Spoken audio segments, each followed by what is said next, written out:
Thank you, Alana. Well, Salt Lake City's airport will continue to get busier as the country starts summer vacation season. People will fly in, rent their car, tour Utah. But in the 1940s and 1950s, it was a different era. The crowds were at the city's two train stations. Yeah, rail travelers often spending a day trip touring Salt Lake City, then getting back onto a train to go to another part of the West. Craig Wirth has the film and pictures from when dozens of passenger trains roared into town. Utah's historic depots don't quite look the same. The state-owned Rio Grande Depot can't be occupied after the earthquake 3 years ago, and it needs a lot of work. The Union Station is now blocked off as it's becoming a new hotel. So we step back today to when there weren't fences, and even before that, when trains came in on a dozen tracks. Here comes the Yellowstone Special. Oh, it was the 1950s, and trains were coming in here to the Union Pacific Station all day and night, and it was the same story down the street. Yes, the competing Denver and Rio Grande had welcomed trains at its station since 1910. It really is how most folks came to Salt Lake City. Indeed, we were a train hub and a destination. On to Salt Lake City, miracle metropolis that rose from dead desert sands. Rare Rio Grande film shows just how important Salt Lake City was to the train business. Salt Lake City, commercially and culturally the lodestone of the West. A tribute to the foresight and wisdom of its founder, Brigham Young. The rail companies wanted you to make a day here. Your trip to Utah actually started wherever you boarded the train. Utah was billed as the crossroads of the West.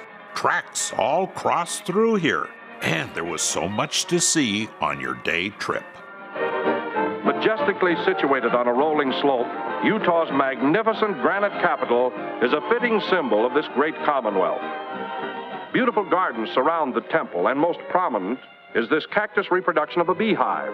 Oh, a train trip to Salt Lake City. It was a big deal, and the Rio Grande picked a prominent Utahn to advertise it all. Heber J. Grant, 7th President of the Church of Jesus Christ of Latter-day Saints. I am delighted always to welcome visitors to Salt Lake City. The Lord's house has been built here. A desert has been redeemed. People of many nations have gathered here. I was born and raised in this valley and was a passenger on the first Rio Grande train into Salt Lake City more than half a century ago. The Union Pacific and the Rio Grande fought hard for passengers. The Rio Grande got the best corner in town to sell tickets. For help with all your transportation problems, call Davis 25741 or visit Rio Grande's Transportation Center, ground floor corner, Hotel Utah.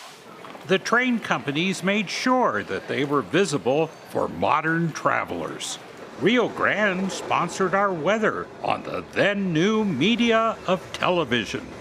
Your own home railroad, Rio Grande, main line to the Rockies, presents as a public service the weekend weather. And the Rio Grande made sure its name was all over the map. It was always a great day to travel by train. And for this time of year, anytime you can get a 70 degrees, it's mighty good weather.